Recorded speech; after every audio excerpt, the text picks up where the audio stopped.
Little Star Club. Disney Pixar COCO. Story adaptation by Rose Christopher. Illustrations by the Disney Storybook art team. Design by Jessica Adler. When Mama Coco was a little girl, her home was filled with love and music. Her papa wanted to sing for the world, so he left their town of Santa Cecilia, promising to return, but he never did. Mama Imelda, Coco's mother, started a successful shoemaking business. She tore Papa's face from the family photo and never allowed music in their home again. Years passed. Coco grew up and had a family of her own. She had many children, grandchildren, and great-grandchildren. Some traditions didn't change. Everyone in the Rivera family made shoes, and no one was allowed to play music. Miguel was one of Mama Coco's great-grandchildren. He loved his family. But secretly, Miguel loved music too. Miguel wanted to be like Ernesto de la Cruz, a famous musician from Santa Cecilia. Ernesto had passed away many years before, but Miguel still listened to his music. The young boy had a homemade guitar and practiced in the attic. Only Dante, a street dog, ever heard him play. Every year, a talent show was held in Santa Cecilia the night before Dia de los Muertos, the Day of the Dead.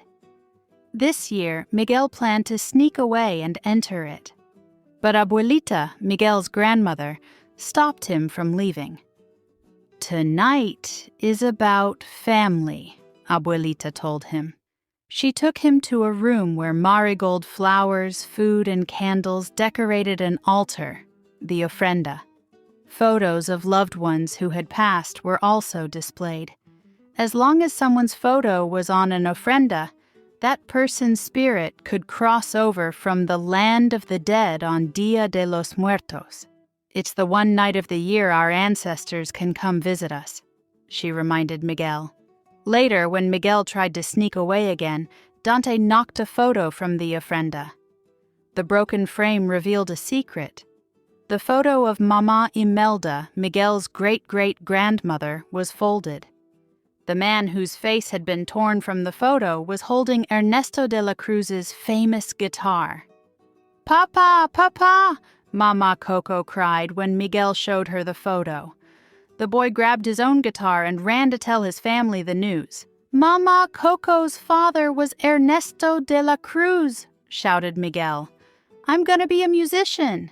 But Abuelita thought music was a curse to the family and smashed Miguel's guitar. Still, the heartbroken boy was determined to enter the talent show. He needed another guitar. So, taking the photo with him, Miguel slipped into the tomb of Ernesto de la Cruz. The famous guitar was hanging on a wall. Miguel didn't think his great-great-grandfather would mind if he borrowed it. Miguel strummed the guitar. Glowing marigold petals swirled around him. Suddenly, Miguel realized he could see the spirits of the dead. Worse, the only living being that could see him was Dante. Some of Miguel's dead relatives recognized him. They didn't know how to help him, so they decided to ask Mama Imelda, who was still in the land of the dead. Miguel and Dante went along. Miguel was amazed as he crossed the glowing marigold bridge to the land of the dead, where colorful spirit guides soared through the sky. Miguel was cursed because he had stolen from the dead. He needed a relative's blessing to return to the land of the living. Mama Imelda offered to give Miguel her blessing if he promised to never play music again. Miguel couldn't promise that. None of his other dead relatives would defy Mama Imelda and give him the blessing. So Miguel and Dante slipped away. Miguel decided to ask a relative who loved music, his great-great-grandfather, Ernesto de la Cruz. But he needed to find him. The boy met a spirit named Hector, who claimed to know de la Cruz. Hector agreed to help Miguel. In return, Miguel would put Hector's photo on the family's ofrenda so Hector could visit the land of the living. To help Miguel blend in, they painted his face to look like a skeleton. It was difficult to meet De la Cruz because he was famous in the land of the dead. But on Dia de los Muertos, the winner of a talent show would be invited to a party to play for De la Cruz. Hector found a guitar for Miguel and even helped him perform. The audience loved them, but Miguel's family had been looking for him.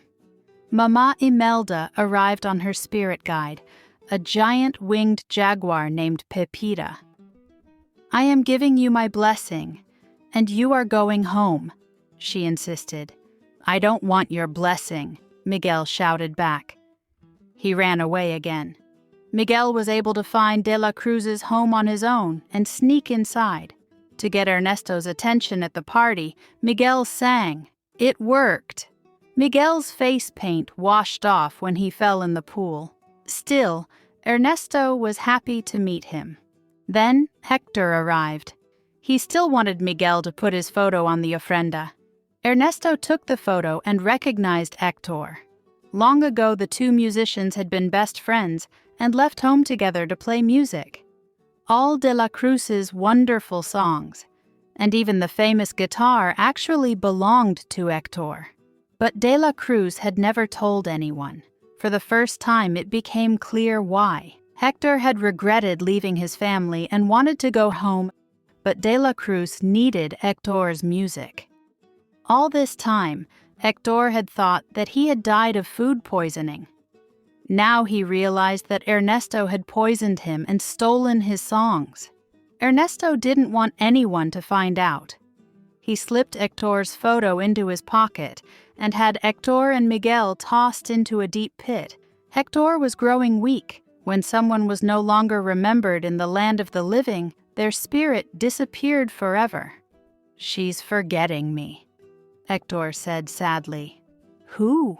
asked Miguel. "My daughter, my COCO," the spirit told him. The song that made De la Cruz famous, Remember Me, was actually a lullaby Hector had written for his little girl, COCO. Miguel pulled out the photo that showed Mama COCO as a little girl. She was Hector's daughter. We're family, Hector realized. Just then they heard a noise and looked up. Dante had brought Mama Imelda and Pepita to rescue them. Miguel realized how much Dante had helped him. Suddenly the dog sprouted wings. He had been Miguel's spirit guide all along. The boy told Mama Imelda about what had happened to her husband, Hector. "He tried to go home to you and COCO," Miguel explained. Hector could barely stand. Mama Imelda agreed to help get Hector's photo back from De la Cruz. Miguel could show it to Mama COCO to help her remember her papa. Ernesto was about to perform in a big show. Mama Imelda managed to sneak backstage and get Hector's photo back. She gave the photo to Miguel, but De la Cruz wanted to stop Miguel from bringing the photo back to the land of the living. He pushed the boy from a ledge. Happily, Dante and Pepita saved Miguel. His relatives were happy to see he was all right. Unfortunately, Hector's photo was lost. Then Pepita tossed De la Cruz into a bell tower. By this time, Hector was very weak, but he knew it was time for Miguel to return to the land of the living. "You have our blessing, Miguel," Hector told him. "No conditions," added Mama Imelda. She helped Hector hand Miguel a glow-in's petal. Whoosh! Miguel found himself back in De la Cruz's tomb in the land of the living. Somehow, he had to help Mama COCO remember her father, Hector, without the photo. He grabbed the famous guitar and ran home. When he found Mama COCO, Miguel played Remember Me on the guitar. The family was shocked as Mama COCO smiled and began to sing along. Then she pulled out a torn scrap of paper she had kept hidden for many years. It was the missing part of the family photo. "Papa!" cried Mama COCO. Some traditions began to change in Santa Cecilia. Word spread about Ernesto de la Cruz. He was no longer very popular. Instead, tour guides began pointing out the home of the famous songwriter. Hector Rivera. No one would ever forget him again. On the next Dia de los Muertos, Miguel played and sang for his entire family. He couldn't be happier. Once more, the Rivera home was filled with love and music. Please subscribe for more.